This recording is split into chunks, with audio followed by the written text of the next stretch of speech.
Morning. Happy Monday. Today is the 13th day of December. This is the 56th episode of season 2 of the Be Your Own Hero show. Hero is an acronym. It means helping everyone reaps optimism. In other words, helping others helps you. It's a reciprocal action. I'm your host. I'm sekouwrites. I am a professional creative and the creator of what we're now calling the Hero Ministry Movement. And that's my multi-pronged effort to uplift and inspire the unhoused community. Quick disclaimer, I'm not a personal trainer, nor am I a financial advisor, so do your own due diligence. And shout out to New Thought Media Network for allowing me this space and this opportunity and this platform to talk about my journey of becoming my own hero and my journey of becoming my own financial hero. Check me out here Monday through Friday at 9:45 a.m. Eastern Time, 8:45 a.m. Central, 7:45 a.m. Mountain, which is where New Thought Media Network is based.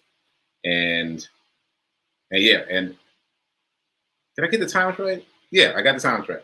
All right, and if this show provides any value, please feel free to like, comment, share, and make a donation. All that information is in the show notes below. Once again, I love how the light is hitting me in this room right now, right? That's pretty cool. It's coming through the slats. Like a little, I don't know what, it's kind of like a prism, right? Anyway, it's really nice. Okay, so let's see. Part 1 of the show, let's talk about the Hero Ministry Movement news. A couple things I want to say there. Shout out to the people who are watching live. Shout out to the people who are going to watch later. Shout out to the people in the chat. Shout out to Gladys, Tim with his typical morning cup of coffee for everybody. Shout out to Nan. Once again, Gladys. All right, thanks for watching live. Thanks for being in the chat. Let's talk about the run. I don't know what to call it now. The run streak. It was a personal run streak, and then it became a charity run streak, and now it's a run streak again. So, just brief recap. I've been running every day, at least a mile a day, since the first day of June. So over 6 months now. And what's interesting, there's many things that are interesting about it, but what's interesting about it today is, again, today I haven't done my run yet as I do this show. And that's only the third time in the history of the show that I haven't run before the show. So I've been meditating about this. And if you've been watching the show, you know that I set a new goal to beat my previous month mileage high of 106 miles.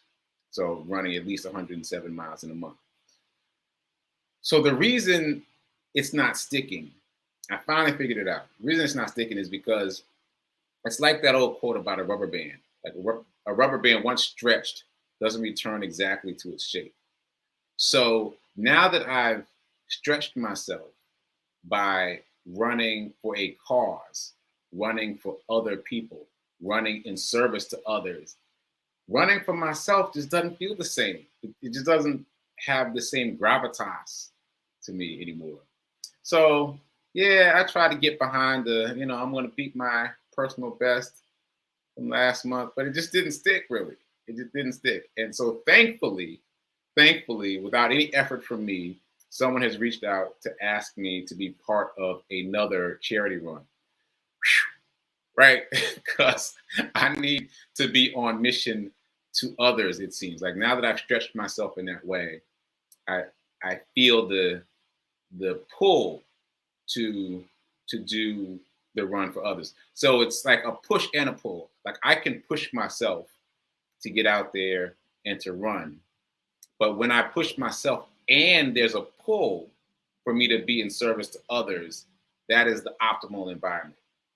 And that might be optimal for you too. You may have to find in your life, not necessarily in running, but in your life, something to pull you in addition to pushing yourself. And those two things together, I think, are very effective. So I'm not going to start the new charity run until after we're all squared up with the Fabulous 5 for this charity run. So I won't even tell you the details of it.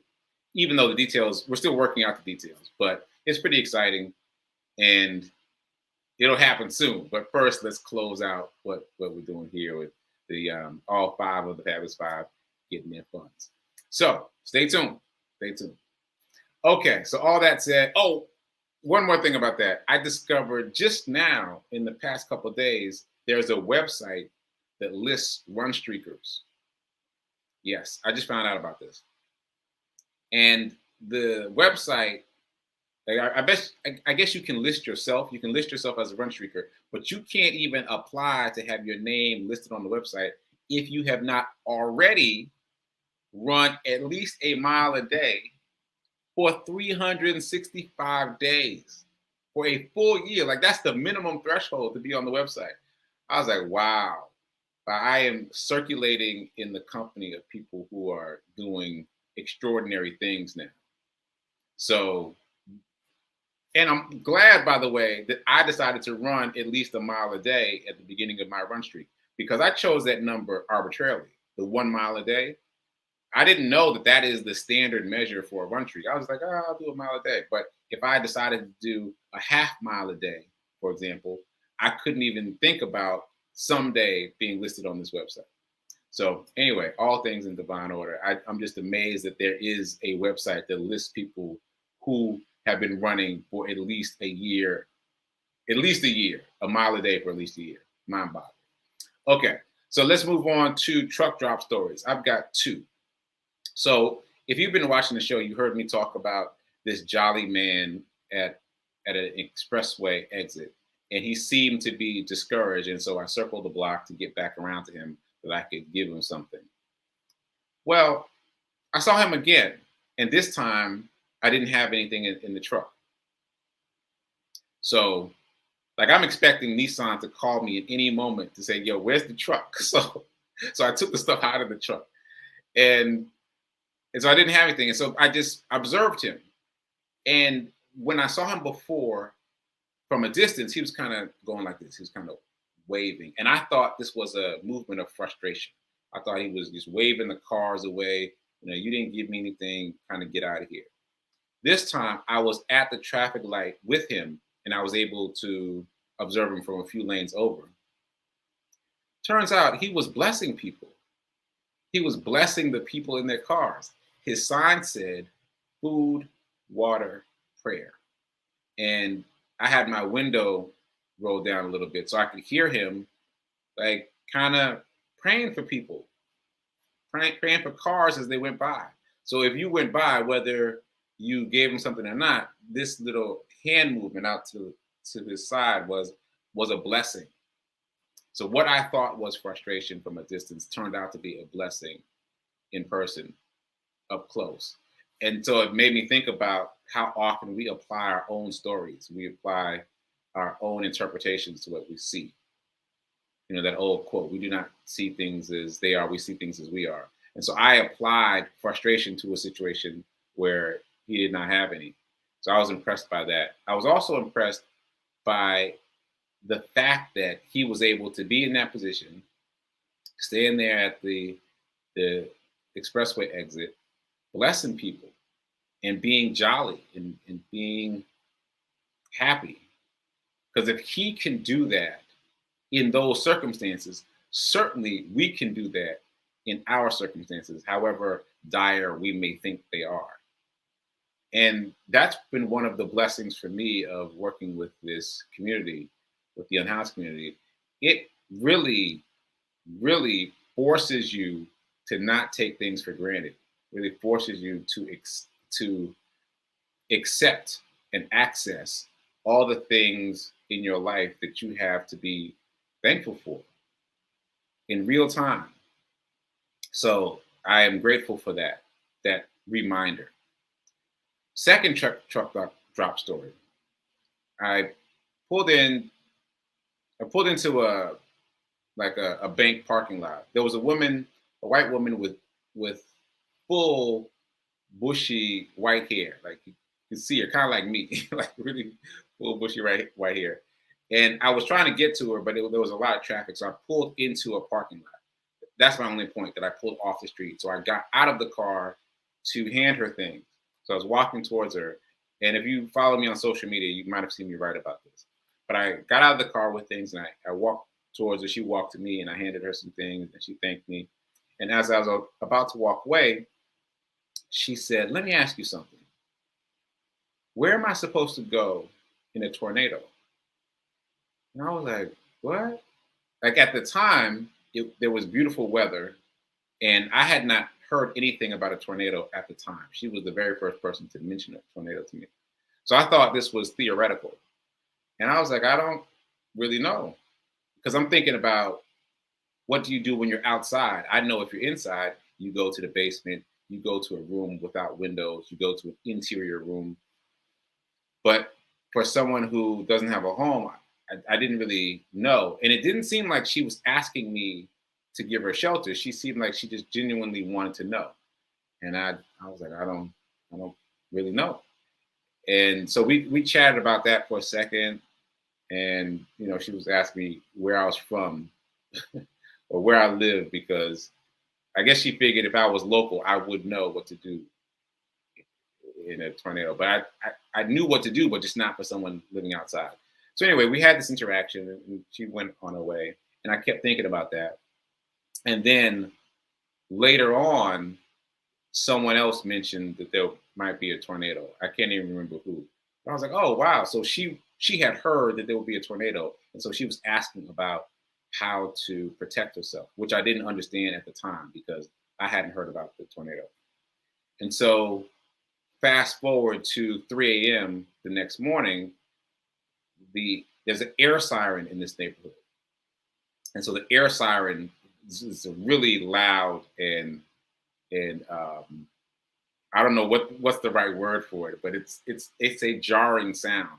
So it woke me up immediately at 3 a.m. when it went off, and uh, I kind of blew the first one off. But usually it just goes once. It just sounds once and then goes away. But it came back a second time, and I was like, all right. So I put some sweats on. I started looking out the various windows, and it didn't look bad in this neighborhood at all. It was just like rain, really, a little bit of wind, but nothing crazy.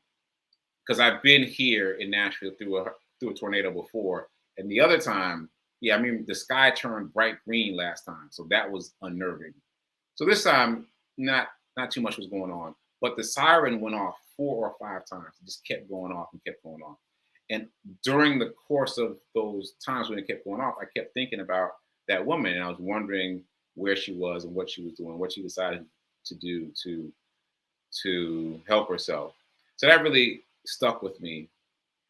And again, it's just yet another reminder of all the things we have to be grateful for in real time. And at least for me, it's so easy to forget.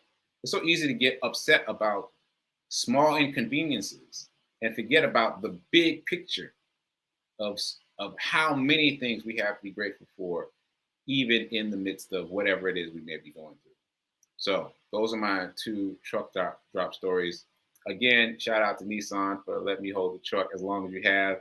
I've been having a good time with the truck. I mean, you don't have to come get it if you don't want to. I could just hold on to it for a while and then just let me know. All right. So it's 10 o'clock. So let me reset the room. The show now starts at 9:45 for those of you who are just joining us. Tune in a little bit earlier. It goes from 9:45 to 10:15.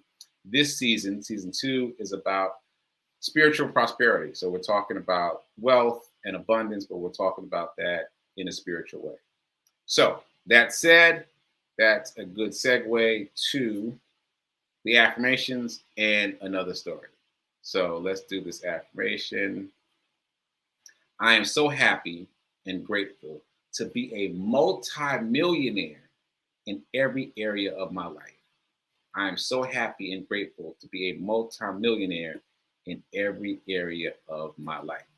Okay, so I had a chat with a friend over the weekend, and she was telling me about one of the episodes of this show she saw.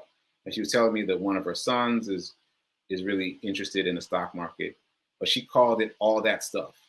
Something about the way she said all that stuff that made me understand that she felt like it was arcane. It was something that she couldn't understand. So I started reminding her of some of the things that I've said here, that investing is not optional, that you can invest with as little as $1. And And she was like, really? And so I feel the need to repeat some of the things that we've talked about. Maybe I'll do that on Mondays. I don't know, but just to kind of drill the lessons home that the world of investing is not as inaccessible as it seems. So we did the affirmation. We're talking about being a multi-millionaire in every area of your life. So being abundant.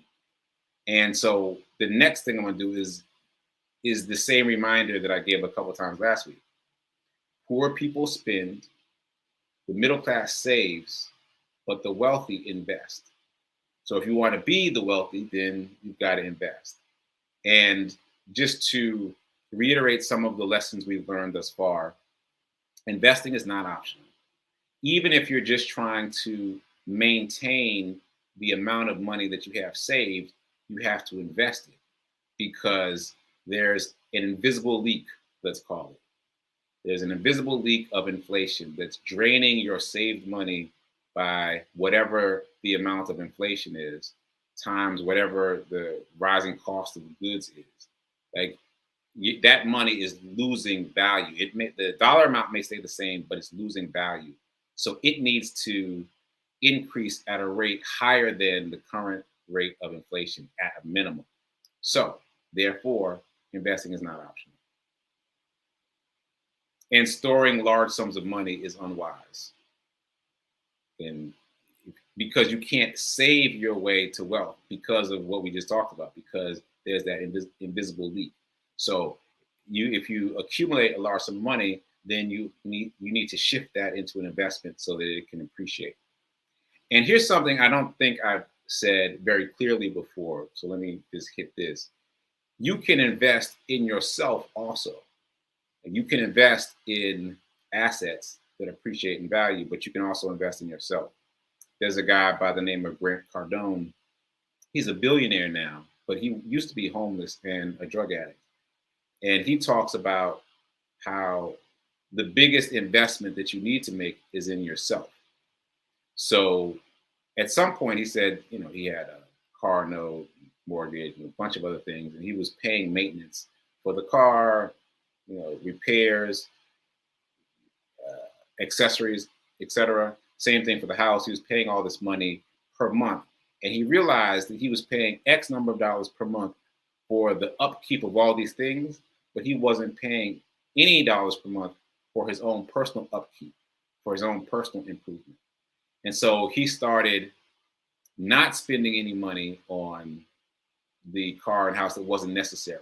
It's the minimum payments. And then he started investing in himself. He started, I think, with $100 to $500 per month. So investing in himself means he started taking classes. He started hiring trainers. He started hiring coaches. He started investing in his mindset. And him doing that enabled him to leapfrog ahead by, leaps and bounds, pun intended. He was able to catapult himself forward and then able to acquire a much better house, much better car without the need to struggle to maintain them. So he's famous for saying many things, but one of them I remember is like, if you've got like $1,000, $1,000 to $5,000, just invest it in yourself. This is him talking. This is not me. This is him. He said, if you got $1,000 to $5,000, it's no money. That's what he says. Just invest it in yourself. Because if you invest that money in yourself, you will give yourself the skills and the tools to make much more money. So that's one of his philosophies. But my point is simply that you can invest in yourself as well as investing in assets. So back to investing in assets.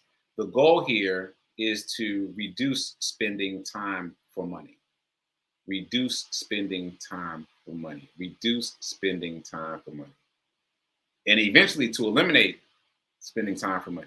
In other words, you want your money to be making money by itself on its own.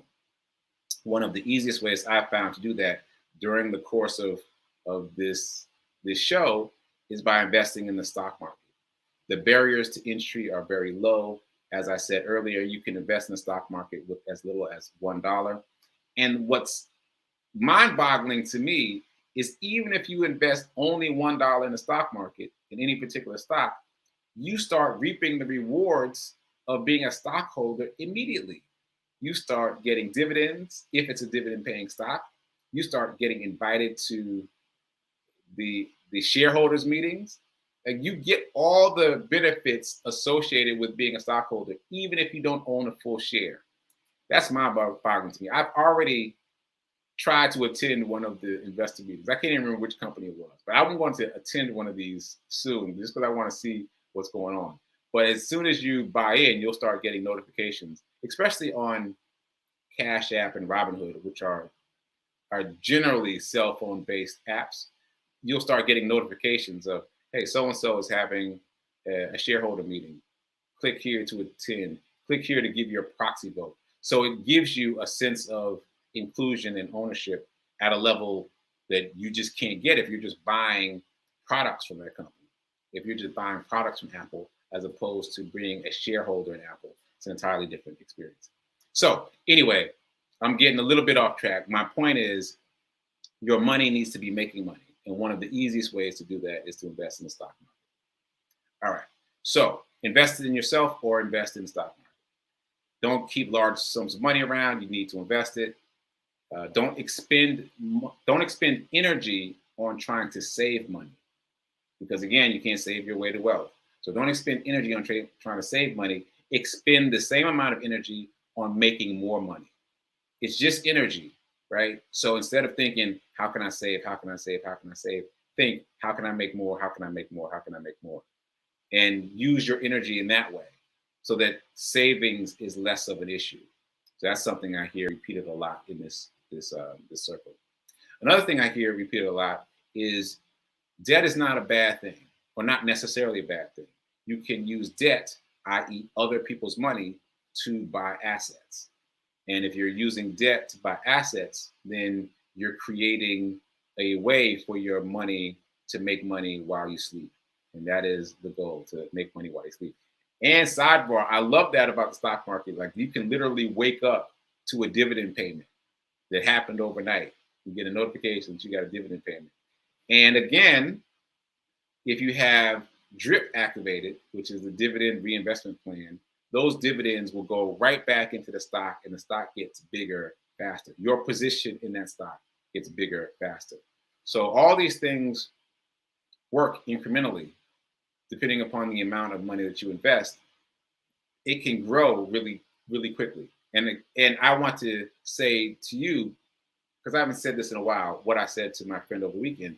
I started with $1. I invested $1 in Disney, and I swear when I woke up the next morning, it was going to be gone. I was nervous that it was going to be gone. And then when it wasn't gone, I was like, huh. So these things, if you just keep doing the math, I said math, that's not really what I meant. Doing the work, keep investing, they will accumulate. In terms of math, though, I mentioned this before. One of the best things you can do is set aside 10% every time you get a payment. Even if you're a freelancer like me, no matter where you get money from, set aside 10% to invest. There's a book called 1 Minute Millionaire. You should add that to your resources. 1 Minute Millionaire. Oh, that's my alarm. That's my start to wrap it up alarm. Anyway, 1 Minute Millionaire suggests actually 30%. But I think it's, at least for me, it was easier to start with 10% and then work my way up to 30%. So his 30% suggestion is this: 10% set aside for investing, 10% set aside for savings, and 10% set aside for giving, for donating, for being of service. And if you can set aside that 30% every time you get some money in, those three buckets will start to grow more quickly than you realize if you're diligent. That said, if you're not ready for 30%, then start with 10 and use it for investment. And think of it this way: if you need $10, if you get $10, you can live off of 9. 10% is just $1 of $10. So you can live off of 9. I mean, the $1 isn't going to make that much of a difference. So if you think about it that way, it's easier to deduct the 10 when you get a bigger amount. It's still just the equivalent of $1. Like it's not going to make or break you. So set that aside, use it for investment money, and watch how quickly that bucket grows. And then once that bucket grows, you've got options in terms of how to invest it. Okay. All right. So all that said, I want to circle back really quickly to buying the dip. I spent some more time on this because I just really wanted to get it. So those of you who've been watching the show know I talked about buying the dip a lot last week. And then at the end of the week, I was like, never mind. I don't want to do it. It sounds too complicated. Over the weekend, I did some more digging. And I repeat what I just said. Never mind. I don't want to do it. But let me explain why. So I was listening to Wall Street Trapper. If you haven't heard me talk about him before, this is a man who got out of prison and became basically a Wall Street millionaire. Yeah, like he changed his life coming out of prison. So he talks about many things, but I watched him talk about buying the dip. And his scenario was kind of like this. I'm going to paraphrase it. So if you buy a stock at $100 and it goes up to 150, and then it goes down to 125. Now that's a dip. The dip is from 150 to 125. That is technically a dip. But you don't want to buy it because it's still above the $100 you paid. If you buy at 125, you're now bringing your average cost for that stock up. So that means you have to be mindful of the price that you originally paid for the stock before you get involved in trying to buy the dip or trying to acquire the dip for just long enough to sell it and reap the financial reward of the difference. And again, that sounds too much to me like stock trading, which I'm not ready to delve into yet. So it also says that we need to be diligent about keeping track of where we bought into various positions.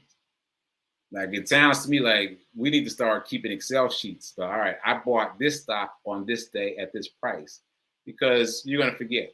But then you can go refer back to, like, when you see the stock market dip, and not by 2 or 3%, but significantly, then you can go refer to your chart to see if it's actually a dip for you. Or you can just buy and hold. And the thing that the Wall Street Trapper says all the time is that the stock market rewards patience. The stock market rewards patience. So buy something that you believe in, hold on to it, ride it out. So I'm following that plan. I don't think I'm going to be buying the dip anymore. I think I'm just going to buy, hold, and wait for the outcome. Okay, so coming up next is prayer time at 10:15. And then right after that is Sit with Rev Melissa at 10:30 Eastern time for both of those. So check me out, maybe at 10:30. I might be popping in to say hi, but check out both of those shows and then come back tomorrow for more about spiritual abundance on the Be Your Own Hero show. Until then, keep doing, be a hero, be your own hero. Remember that now is better than perfect, and keep investing. Keep investing. Oh, shout out from Colorado. That's the time zone where the New Thought Media Network is based. So shout out to Linda from Colorado. All right, keep doing. Be a hero. Be your own hero. Keep investing, even if it's only $1. Later.